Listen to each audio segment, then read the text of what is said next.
이제 제츠와 빌스 경기에 대해서 돌아보도록 하겠습니다.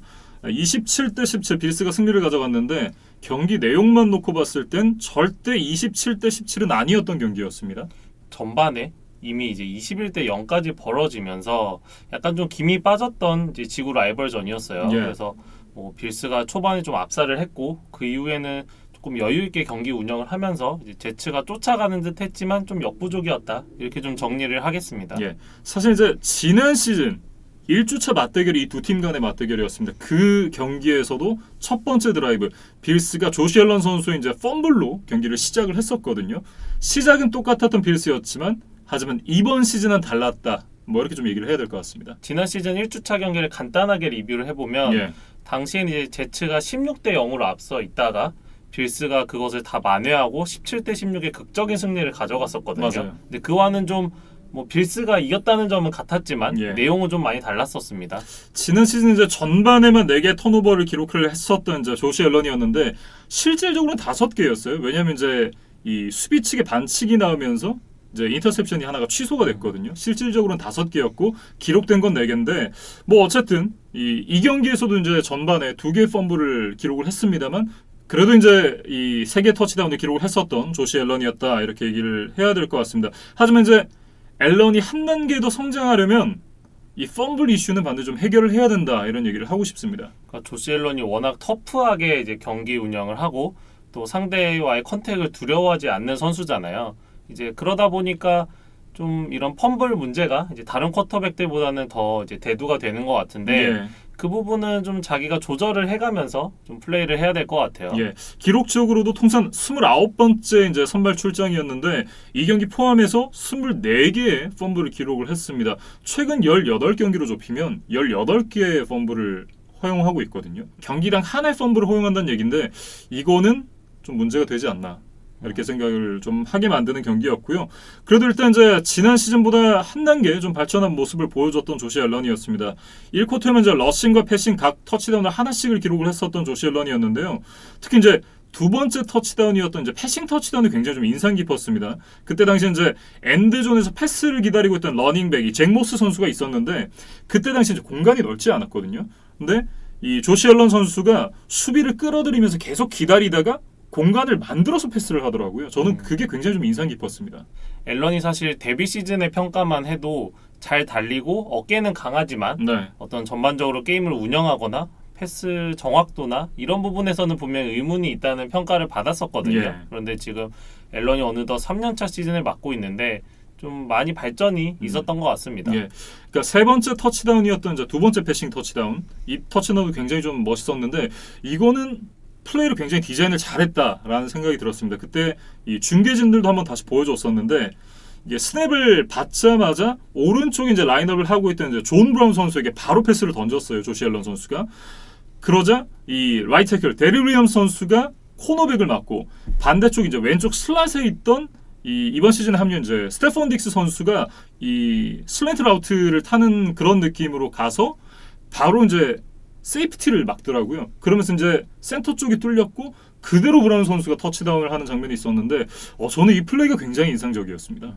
빌스가 이제 하나의 팀으로 좀 성장을 해가는 과정인 것 같고 예. 지난 시즌만 해도 이제 수비는 강력했지만 이제 공격에서 좀 2% 아쉬운 모습이 분명히 있었거든요. 그런데 이제 개막전만 보면 공격도 좀 한 단계 스텝업을 한 것 같은데 네.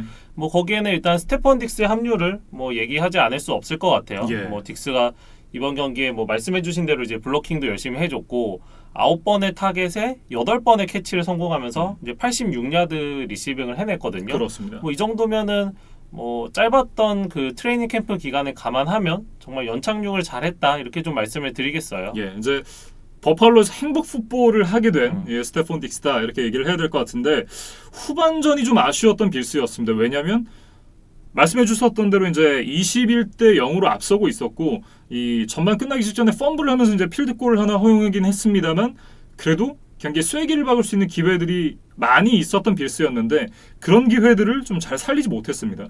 1주차는 좀 약체로 평가받던 제츠와의 경기였기 때문에 제츠가 이제 역전까지는 하지를 못했어요. 예. 그런데 뭐 빌스가 남은 정규 시즌 그리고 플레이오프에서 더 높은 곳으로 가려면 분명히 이제 이런 후반에도 좀 집중력을 유지를 하는 연습을 좀 해야 될 것 같습니다. 예. 그리고 이제 새롭게 합류하게 된 이제 키커 타일러 베스 선수가 첫 2개 필드골을 실패를 했는데 굉장히 짧은 야드였기 때문에 하우슈카 선수의 빈자리가 좀 느껴지는 그런 경기였다. 뭐 이런 생각도 좀 들었고요. 근데 이게 이제 슬로우 화면으로 나와서 조금 애매하기는 한데 현지 중계진은 그 중에 첫 번째 거는 사실 들어간 것이 아닌가 뭐 이런 이야기들을 하더라고요. 예. 그런데 이제 판독이 어려운 정말 이제 아리까리한 상황에서 결국 심판들이 이제 노골을 선언을 했었는데 예. 이 베스 선수가 좀 위축이 안 돼야 될 것 같습니다. 뭐 어쨌든 루키인 만큼 좀 시간을 주고 지켜봐야 될 것 같습니다. 이제 제츠에 대해서 얘기를 좀 해보도록 하죠. 일단 제츠의 공격 드라이브를 한번 좀 살펴봐야 될 것 같습니다. 3&아웃, 3&아웃, 그리고 또 한 번 3&아웃. 그러니까 3연속 3&아웃 이후에 네 번째 역시 이제 펀트로 공격권을 넘겨줬고요. 다섯 번째 드라이브에서 인터셉션, 그리고 전반 마지막 공격에서 필드골. 그리고 이제 후반전으로 나가면 펀트, 터치다운, 펌블, 펀트, 터치다운. 뭐 이렇게 기록을 하긴 했는데 결국 이제 마지막 터치다운은 좀 늦게 나왔다라는 생각이 들고 결국은 이 경기 내용적으로 봤을 때 이길 수 없었던 경기였다. 이렇게 얘기를 해야 될 것 같습니다. 저희가 앞선 영상에서 말씀드렸던 워싱턴과 좀 비교를 해보면 어떨까 싶어요. 예. 그러니까 워싱턴은 D라인이라는 확실한 팀의 버팀목이 있으면서 그 활약을 바탕으로 이제 대역전극을 만들어냈거든요. 근데 이제 그에 반해서 제츠는 이렇다 할 엘리트 포지션 크루는 좀 없다는 생각이 들어요. 예, 공수 양면에 걸쳐서. 그래서 그러다 보니까 좀 이제 많이 뒤진 경기를 한꺼번에 좀 따라잡는 그런 힘은 좀 없지 않았나 이런 생각이 듭니다. 예, 저는 사실 이제 좀 총체적 난국이다라는 생각을 했었는데 말씀해 주셨던 대로 이제 워싱턴 같은 경우는 강력한 D라인이 중심을 잡아주면서 뭐 세컨더리도 조금 부담을 덜고 그게 또 공격으로 이어진 선순환으로 이제 이어졌었는데 그런 걸 이제 만들어줄 선수가 없었다. 오라인이 워낙 약하기 때문에 이 쿼터백 샘 다널드 선수를 지켜주지 못했고 뭐 신인 메카이 벡튼 선수는 들어와서 나름 괜찮은 모습을 보여줬습니다만 다른 선수들이 워낙 좋지 않았다. 그러면서 오라인은 크게 향상된 느낌은 아니었다라는 생각이 들었고요. 공격진을 봐도 뭐 레비온 벨 선수가 전반에 기록한 스탯을 보면 5번의 러싱 시도로 9야드를 갔습니다. 천하의 레비온 벨이 9야드를 갔습니다. 그러면서 레비온 벨은 이제 경기 중에 부상까지 당했어요. 예. 그래서 이게 어떤 컨택이 있는 상황에서 다친 게 아니라 혼자서 이제 라우트를 타다가 그 햄스트링을 잡고 쓰러졌거든요. 그렇죠. 근데 보통 이런 경우에 이제 부상이 더 심하게 오는 경우들이 많습니다. 예. 그래서 제츠로서는 좀 엎친 데 덮친 격이다 이렇게 좀 말씀을 드리겠습니다. 예. 그러니까 전반에 이제 게임이 터졌다라고 저희가 말씀을 드렸기 때문에 전반의 스탯을 좀 갖고 와봤습니다. 전반에 팀 토탈 러싱 야드가 20야드였어요. 그러니까 레비온 벨이 9야드 기록했고 나머지 선수들이 총 합해서 기록한 야드가 11야드입니다. 거기다가 샘 다널드 선수가 던졌던 패싱 야드가 86야드, 터치다운이 없었거든요. 근데 조시 앨런 선수가 기록했던 개인 스탯이 러싱 야드만 59야드를 갔습니다. 터치다운 하나 있었고요. 패싱 야드가 161야드인가 그랬죠. 그러니까 사실상 제츠 전체가 조시 앨런 하나만 못했다라고 봐야 될 것 같고 수비도 2번의 펌블을 만들어냈었긴 했지만 3개 터치다운을 전반에 허용할 만큼 굉장히 좀 무기력했다. 이렇게 얘기를 해야 될 것 같습니다. 모든 부분에 문제가 있습니다. 그런데 가장 큰 문제는 사실 샘 다널드 선수 아닐까 싶어요. 샘 다널드와 조시 앨런을 좀 비교를 해보면 예. 그 그것도 동기잖아요. 네, 앨런은 지금 이번 경기에서 커리어 최다 312 패싱 야드를 기록했거든요. 예. 이게 개인 커리어 첫 300야드를 돌파한 겁니다. 그러면서 좀 빌스의 구단주가 좀 지갑을 열어야 되지 않을까? 네. 뭐 이제 이런 생각을 좀 해봤는데 샘 다널드는 과연 5년차 옵션을 받을 수 있을까? 아니면 그 이후에라도 팀과 연장 계약을 할 수 있을까? 이런 의문보들이 계속 생기는 그런 좀 개막전의 활약이었어요. 예, 저는 개인적으로 이제 패트리어츠의 탱킹을 바라고 있기 때문에 굉장히 강력한 라이벌이 될 수 있지 않을까 그런 생각을 좀 했던 경기였습니다. 그러니까 제츠는 뭐 팀 전체적으로 페널티로만 지금 95야드를 허용을 하는 등 좀 네. 전체적으로 이제 체계가 잡히지 않은 모습이었고 뭐 오프 시즌에 이제 떠나보낸 자말 아담스의 공백도 좀 크게 느껴졌습니다. 예. 어쨌든 뭐 AFC 이스트의 이제 구도가 좀 확실하게 드러나는 경기였다. 좀 이렇게 정리를 하고 싶습니다. 다음 넘어가 볼 경기는 이제 브라운스와 레이븐스의 경기인데요. 이 경기는 38대 6. 레이븐스가 압승을 거뒀던 경기였습니다. 그러니까 클리블랜드는 두 가지 징크스가 있었어요. 예. 지난 시즌 개막전 대패를 당했었고 그 다음에 유일하게 정규리그 볼티모어 원정에서 승리를 거둔 팀이었거든요. 예. 근데 이 두 가지 기록이 맞부딪혔을 때 어떤 결과가 나올까 개인적으로 좀 궁금했었는데 네. 뭐 현실은 좀 냉정했던 것 같습니다. 예. 어쨌든 이제 레이븐스부터 얘기를 해보도록 하죠. 공수 양면에서 워낙에 완벽한 모습을 보여줬었던 레이븐스다. 그러니까 지난 시즌의 MVP였던 라마 잭슨 선수가 그대로 그 모습을 이어왔고 어쩌면 이 한층 진화한 느낌이다. 그러니까 지난 시즌 라마 잭슨이 기어 2였다면 올 시즌 첫 경기에서 보여준 라마 잭슨의 모습은 기어 3다. 저는 이렇게 좀 얘기를 하고 싶습니다. 그러니까 러싱이라는 자신의 가장 강력한 무기를 쓰지 않고도 좀 브라운스를 압살했던 경기라고 보여져요. 예. 그러니까 야구로 치면 슬라이더가 정말 좋은 투수인데 직구와 커브만으로 뭐 상대 타선을 유린했다. 뭐 이런 것과 좀 비교를 하면 어떨까 싶어요. 예. 일단 이제 레이븐스가 너무 잘했고 브라운스가 너무 못했기 때문에 뭐 경기 내용적으로는 크게 할 얘기는 많지 않을 것 같은데 일단 이제 라마 잭슨이 좋은 모습을 보여줬고요.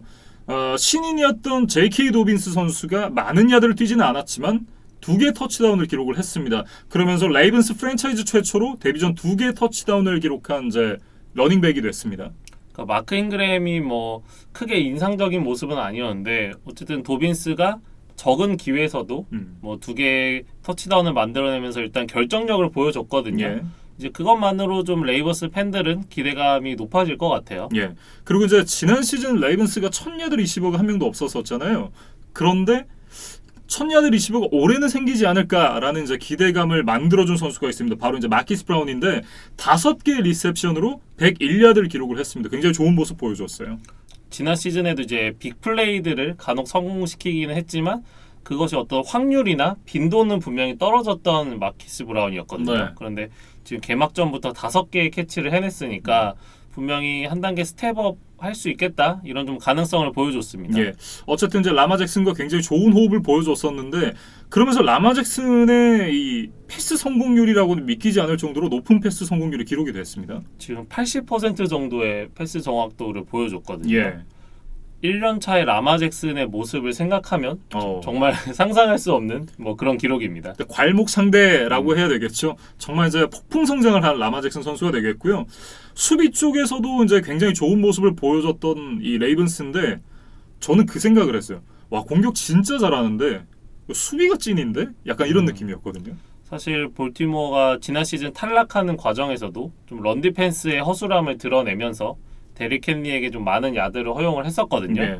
그래서 뭐 이를 좀 보완하기 위해서 뭐 베테랑 칼라이스 캠벨도 데려오고 1라운드에 이제 패트릭 퀸이라는 이제 신인 라인베커도 뽑았습니다. 예. 이런 선수들이 모두 좋은 활약을 해줬어요. 그러니까 말씀해주셨던 이제 칼라이스 캠벨부터 얘기를 해보면 캠벨 선수가 이 첫 번째 공격 드라이브, 그러니까 이제 클리블랜드 브라운스의 첫 번째 공격 드라이브죠. 그 드라이브에서 연속 2번으로 이제 패스 굴절을 만들어내면서 특히나 이제 두 번째 패스 굴절은 또 인터셉션으로 연결이 됐거든요. 존재감을 오자마자 뽐냈던 칼라이스 캠벨 선수였습니다. 그리고 패트릭 퀸도 8개의 태클, 1개의 색, 1개의 태클 폴 로스를 하면서 좋은 스탯을 쌓았어요. 예, 거기다 펌블 유도까지 있었죠. 네. 그래서 뭐 닉첩과 이제 카리먼트에게 뭐 적지 않은 야드를 허용하기는 했습니다. 예. 그런데 두 선수 모두에게 펌블을 뺏어내면서 레이븐스의 런 디펜스가 좀 한층 성장한 모습을 보여줬어요. 예. 그러면서 이제 이 공수 양면에서 굉장히 강력한 모습을 보여줬던 레이븐스였고요. 브라운스에 대한 얘기를 좀 해보겠습니다. 서든 41이라는 이제 명자를 남긴 브라운스가 되겠는데요.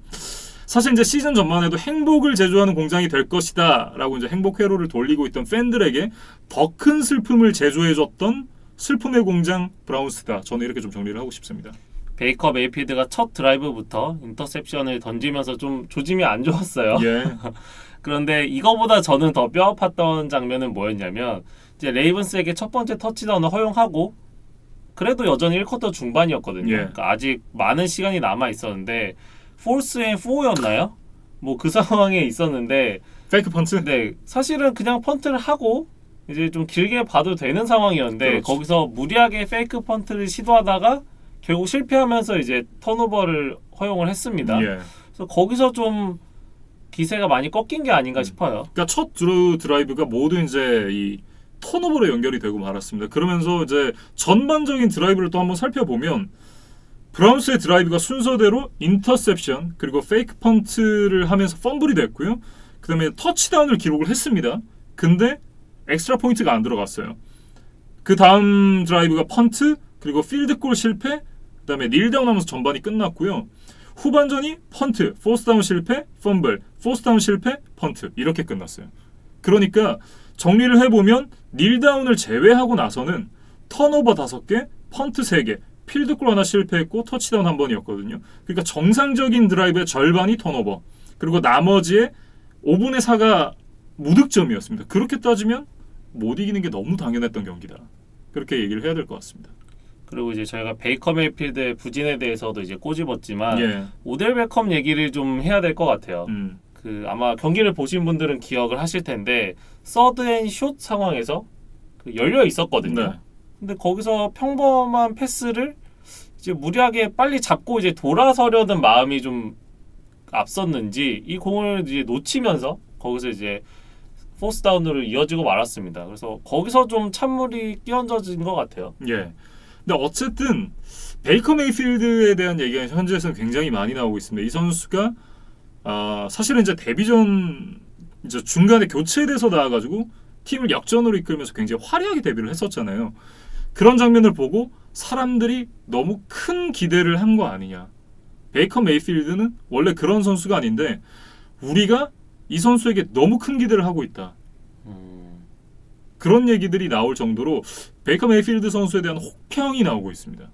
그러니까 베이커 메이필드가 지금 커리어 통산 12승 18패가 됐습니다. 네. 그러면서 점점 이제 5할에서 멀어져 가고 있고 뭐 이제 1라운드 1번 픽이라는 이제 화려한 스포트라이트를 받았고 또 데뷔전에서 이제 전국 방송에서 이제 굉장히 인상적이었기 때문에 그렇죠. 뭐 단숨에 뭐 리그 내에서의 슈퍼스타뿐만 아니라 뭐 CF 스타도 됐었잖아요. 예. 그런데 조금 이제 빠르게 한계를 드러내는 게 아닌가 좀 이런 걱정이 됩니다. 그러면서 제가 재밌는 트윗을 하나 봤었는데 베이커 메이필드 선수가 기록한 통산 승보다 통산 광고가 더 많다고 하더라고요.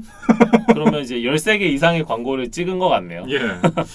어쨌든 이제 그 기대받았던 어떤 모습들을 계속해서 좀 보여주지 못하고 있는 베이커 메이필드 선수가 되겠고 이렇게 된다면 사실 이제 이 선수가 2018 드래프트 1라운드 1번으로 뽑혔던 선수잖아요. 그런데 반등하는 모습을 보여주지 못한다? 그러면 사실 이제 브라운스의 어떤 슬픔을 제조하는 기간도 더 길어질 것이다. 이런 생각이 드네요. 그러니까 지금 2018 드래프트 1라운드에 뽑혔던 예. 쿼터백 5명을 한번 짧게 정리해보면 라마 잭슨과 조시 앨런은 이제 굉장히 프랜차이즈 쿼터백으로 이미 자리를 잡았거나 예. 이제 잡아가고 있는 과정이라고 본다면 샘 다널드와 베이커 메이필드는 좀 흐림이라고 봐야겠어요. 예. 그리고 이제 조시 로제는 좀 비가 많이 오고 있는 상황입니다. 거기는 이제 비가 아니라 천둥번개 뭐 거의 자연재해 수준이죠. 음. 그나마 이제 이 자리를 잡은 게 벅스 같잖아요. 벅스에서 이제 어쨌든 한 자리를 잡은 게 그나마 다행이다. 좀 이렇게 봐야겠습니다. 그리고 이제 브라운스는 몇 가지 더 우울한 소식이 있는데 예. 타이트엔드 데이비드 은조쿠가 이제 부상을 당했어요. 그런데 이제 검진 결과 조금 부상이 심한 것으로 드러나면서 이 선수도 이제 IR에 올라서 최소 3경기 결장이 예상이 되는 상황입니다. 예. 그나마 다행인 것은 경기 중에 이탈했었던 레프트 태클 그 제드릭 윌스 선수가 다행히 이 검진 결과 이제 큰 부상은 아니라고 해요. 좀 야심차게 제드릭 윌스와 이제 잭 콘클린 양쪽 태클을 보강했던 브라운스인데 1주차부터 이 조합이 좀 깨질 위기였어요. 예. 그런데 다행히 좀 검진 결과가 이제 좋은 쪽으로 나오면서 이 부분은 좀 안심을 하셔도 될 것 같습니다. 예. 일단 이제 클리블랜드 브라운스 입장에서 지금까지 계속 까기만 했으니까 조금 이제 그나마 희망적인 얘기를 좀 해본다면 상대가 레이븐스였다. 상대가 너무 강한 상대였기 때문에 사실 이제 완전히 얻어 터지긴 했지만 이게 다음 주에 다른 팀을 만나서 어떤 모습을 보여주는가가 사실 이제 더 중요하다. 좀 이렇게 얘기를 할 수 있겠습니다. 그러니까 끝판왕이 1탄에 나온 그런 느낌일 것 같아요. 그렇죠. 그래서 6대 38 이제 크게 지기는 했지만 풋볼은 사실 골득실의 개념이 없는 종목이잖아요. 예. 그러니까 그냥 같은 1패라고 그냥 좀 위안을 삼으면 어떨까 싶고 마지막으로 키커 얘기를 좀 해봐야 될 것 같아요. 네.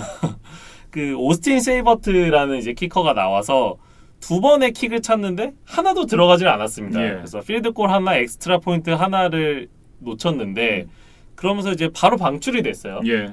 그래서 그 브라운스의 키커의 최근의 역사를 살펴보면 17드래프트에서 뽑았던 제인 곤잘레스, 19드래프트에서 뽑았던 이 쉐이버트 모두 방출이 됐습니다. 예. 그러면서 어떤 선수가 계약을 했는지 혹시 뉴스 보셨나요? 전 아직 못 봤는데요. 그 베어스의 시즌을 마감했었던 코디 파키. 네. 맞아. 코디 기억났다. 파키를 이제 영입을 했습니다. 브라운스가. 근데 네. 사실 파키가 이제 워낙 역사에 남을 만한 장면을 만들면서 좀 팬들에게는 이제 조롱거리가 되기는 했지만 그 이전에는 이제 연장 계약을 맺을 정도로 또 좋은 모습을 보였던 적이 있었거든요. 예. 그래서 이제 브라운스는 그때 폼을 좀 보여주기를 기대를 하고 이 파키를 영입한 게 아닌가 싶습니다. 네. 사실 이 선수도 잘 못하긴 했었지만 잘려야 되는 선수는 따로 있는데 그 선수는 안 잘렸습니다. 다른 경기에서 이제 좀 얘기를 해야 될 것 같은데요. 나중에 이제 어떤 선수였는지 말씀을 드리도록 하겠습니다. 브라운스와 레이븐스의 경기는 38대 6. 이 레이븐스가 압승을 가져가면서 기분 좋게 일단 시즌을 출발했다. 뭐 이렇게 좀 정리를 해보겠습니다. 다음 살펴볼 경기는 이제 시애틀 시혹스와 애틀랜타 펠컨스의 경기입니다. 38대 25 시애틀 시혹스가 승리를 가져갔는데 이 시즌 첫 번째 조류 더비에서 어쨌든 시애틀 시혹스가 승리를 가져갔습니다. 경기를 보면서 드는 생각은 와 진짜 러셀 윌슨 너무 잘한다.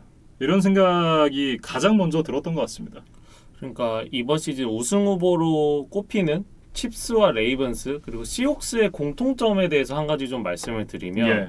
기존에 자신들이 강점이라고 생각했던 그런 분야를 조금 접어두고 다른 무기로 좀 상대를 제압했다는 점에서 좀 비슷하다고 생각이 됐어요. 예. 그러니까 칩스가 패싱 대신에 러싱으로, 레이븐스가 러싱 대신에 패싱으로 이제 상대를 잡았다면 시옥스도 이제 원래 러싱 공격을 기반으로 하는 팀이잖아요. 그런데 이번 애틀랜타 전에서는 적극적으로 러셀 윌슨의 패스를 활용하면서 이제 뭐 개막전을 기분 좋게 시작을 했습니다. 예. 일단 러셀 윌슨 선수의 스탯을 한번 확인을 해봐야 될 것 같은데요. 35개의 패스 시도 그리고 31개의 패스 성공 88.6%의 패스 성공률인데 35개 던지면서 4개밖에 실패를 하지 않았습니다. 그런데 이 4개 중에 하나가 이 DK 메카프 선수가 와이드 오픈 찬스에서 왔던 이 패스를 드랍한 거였거든요. 그리고 실질적인 패스 실패는 3개다. 좀 이렇게 봐야 될 것 같고 4개 터치다운과 함께 322야드를 기록을 했습니다. 정말 뭐 대단하다라는 말밖에 나오지 않는 러셀 윌슨인데 이 성적을 바탕으로 1주차 NFC 2주의 공격 선수에도 선정이 됐습니다. 엘리트 쿼터백의 가치가 무엇인가? 이제 그거를 좀 잘 보여줬던 경기였고 네. 뭐 경기 이제 장면 중에서 좀 인상적이었던 거는 이제 전반까지는 나름 좀 팽팽하게 갔었거든요. 그런데 이제 3쿼터 10분 정도를 남겨둔 상황에서 그 포스 앤 5 상황이었습니다. 거기서 보통은 이제 어떻게든 퍼스트 다운만 갱신하고자 좀 안정적인 선택을 하기 마련인데 과감하게 이제 DK 메칼퍼에게 장거리 패스를 던졌거든요. 이게 38야드 터치다운으로 이어지면서 여기서 시애틀이 승기를 좀 잡았다. 이렇게 좀 분석을 하고 싶습니다. 예. 그러니까 어쨌든 이제 DK 메카프 선수도 이렇게 중간중간에 좋은 활약을 보여줬었는데 3쿼터 초반에 드랍을 하나 했었잖아요.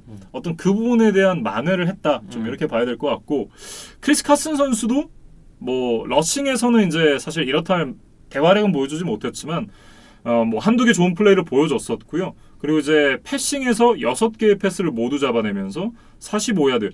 야드는 많지 않지만 터치다운이 2개나 있었습니다. 그러면서 뭐 스킬 플레이어들이 다 이제 제 몫을 해줬어요. 예. 새롭게 합류했던 이제 그렉 올슨 선수도 터치다운을 기록을 했고요. 새로 이적한 선수가 또 하나 있죠. 자말 아담스 선수가 이제 합류를 했는데 이 선수가 첫 경기에서 12개의 태클, 1개의 색, 2개의 태클 폴로스, 2개의 쿼터백 히트를 기록하면서 합류하자마자 자신의 존재감을 뿜뿜 뽐냈습니다. 그 현지 중계진도 1라운드 픽 2장이 아니라 더 줘야 될 것 같다. 네. 이렇게 좀 얘기를 하는 것 같았어요. 그래서 그만큼 뭐 아담스가 첫 경기에 남긴 임팩트는 지난 시즌에 클라우니보다 훨씬 강렬했다. 이렇게 예. 좀 말씀을 드리고 싶습니다. 그렇습니다. 전반적으로 시애틀 시옥스에 대해서 얘기를 하자면 공격에서는 엘리트 쿼터백 러셀 윌슨이 이끄는 이 공격진이 지난 시즌에 이어서 올해도 막강했고 수비에서는 이 자말 아담스 선수가 합류하면서 또 한 단계 업그레이드가 됐다. 좀 이렇게 정리를 해야 될 것 같습니다. 그러니까 시애틀이 이제 라인 쪽에서는 조금 허술한 점들이 있지만 그럼에도 불구하고 이제 많은 분들이 우승 후보로 꼽는 데는 이제 다 이유가 있는 것 같아요. 예. 이제 펠컨스 얘기를 좀 해보도록 하죠. 멜 라이언 선수 역시도 굉장히 좋은 스탯을 기록을 했습니다. 54개 패스 시도 그리고 37번의 패스 성공, 그러면서 68.5%의 패스 성공률을 기록을 했고요. 450야드, 2개의 터치다운, 하나의 인터셉션을 기록을 하면서 기존에 이제 존 엘웨이 선수가 통산 51,475야드를 기록을 하고 있었는데 이 기록을 넘어서서 통산 패싱 야드 9위의 랭크가 되게 됐습니다. 뭐 이제 그 기록 자체는 참 대단하다고 인정을 해야겠지만 이 경기 한정에서 보면 라이언이 이제 54번이나 패스를 던졌다는 것 자체가 이제 펠컨스가 경기가 좀 잘 안 풀렸다는 반증이 될 것 같아요. 예. 일단 이제 스킬 플레이어 얘기를 먼저 해보겠습니다. 훌리오 존스가 훌리오 존스 했다, 이렇게 좀 얘기를 해야 될 것 같은데 9개의 캐치 157야드를 만들어냈습니다. 그러면서 레드존 바깥에서는 뭐라고 해야 될까요? 여포 같은 어떤 활약을 보여줬었던 훌리오 존스인데 역시나 터치다운은 하나도 기록하지 못했습니다. 그러니까 아크로바틱한 캐치까지 포함해서 정말 분전을 해줬는데 네. 좀 승부를 뒤집기에는 역부족이었습니다. 예, 특히나 이제 4쿼터 100야드를 돌파했던 캐치가 이 샤킬 그리핀 선수를 뿌리치고 만들어냈던 캐치였잖아요. 굉장히 좀 인상이 깊었는데 하지만 역시나 훌리오 존스는 훌리오 존스였다, 이렇게 얘기를 해야 될 것 같고, 대신에 이제 시작부터 멋진 토드렉 스웩을 보여줬었던 켈빈 리들리가 9개의 캐치 130야드와 함께 2개의 터치다운을 기록을 했습니다. 훌리오 존스가 하지 못하는 부분을 리들리 선수가 해줬다, 이렇게 봐야 될 것 같은데 리들리 선수의 이날 퍼포먼스가 엄청나게 돋보였습니다. 뭐 활약 자체는 좋았는데 예. 저는 좀 아쉬운 거는 이제 경기 후반, 그러니까 어느 정도 좀 점수차가 벌어진 상황에서 2개의 터치다운이 모두 나왔거든요. 예. 그래서 좀 승패에 결정적인 영향을 끼치지는 못했습니다. 그렇습니다. 그리고 이제 새로운 발견은 이제 러셀 게이지 선수인데 이 선수 역시도 9개의 캐치 114야드를 기록을 하면서 100야드 이상의 리시빙 야드를 단 한 차례도 기록한 적이 없었던 이 게이지 선수인데 처음으로 이 100야드 이상을 기록을 하기도 했습니다. 그러니까 100야드 이상의 리시버가 3명이나 나왔는데 그 경기를 진 것도 좀 진기록이라고 봐야겠어요. 예. 과연 이 진기록이 나오게 된 이유가 무엇인가에 대해서 좀 생각을 해봤었는데 결정적인 부분은 사실 이제 포스다운 컨버전 상황에서의 어떤 실패들입니다. 근데 그 디시전 메이킹이 그렇게 좋지 않았다라는 저는 생각을 했거든요. 그러니까 모두 이제 턴오버로 바뀌게 됐는데 가장 먼저 이제 나왔던 부분이 3쿼터 포스 앤 2에서 이제 페이크 펀트를 시도하다 공이 빠졌습니다. 마키스 블레어 선수가 이제 태클을 만들어내면서 펌블이 됐고 프레디 스웨임 선수가 리커버를 하면서 펠컨스 36야드 지점에서 공격이 시작이 됐거든요. 그리고 3쿼터 마지막 공격 이 레드존까지 들어갔었는데 이 포스&2에서 멜 라이언이 이제 메이오아 선수에게 색을 당하면서 또 턴오버가 됐습니다. 그리고 4쿼터 이제 포스&3 리들리에게 이제 가는 패스가 실패가 되면서 또 한번 이제 턴오버가 되고 말았는데 이 세 개의 턴오버가 모두 시옥스 점수로 연결이 됐다는 게 가장 큰 문제가 아니었냐. 그러니까 터치다운 2개 필드골 하나로 이제 연결이 됐었는데 이게 그러면 17점이 되는 거잖아요. 근데 이날 경기 이제 점수 차가 38대 25니까 10석점 차. 공격을 성공시켜서 득점으로만 만들어냈어도 충분히 이제 메이크업이 가능한 그런 점수 차인데 결국 이게 다 상대의 득점으로 연결됐던 부분이 좀 크게 작용하지 않았나 이런 생각을 좀 해봤습니다. 이 포스다운, 이 결정적인 클러치 상황에서의 퍼포먼스가 이번 경기 그 러셀 윌슨과 맷 라이언의 명함을 좀 갈랐던 것 같고 네.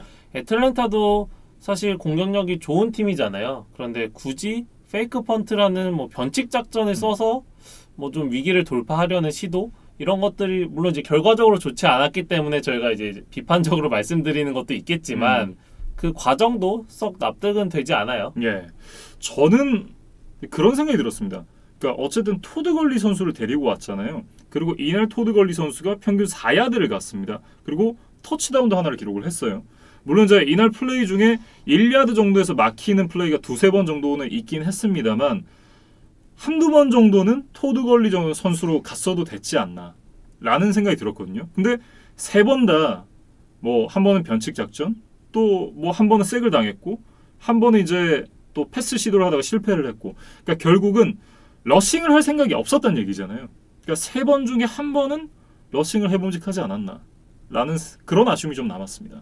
토드 걸리 선수가 아직 애틀랜타 코칭 스태프에게 완전한 신뢰를 얻지는 못한 것 같습니다. 예. 그리고 이제 구영회 선수를 얘기 안 할 수가 없는데요.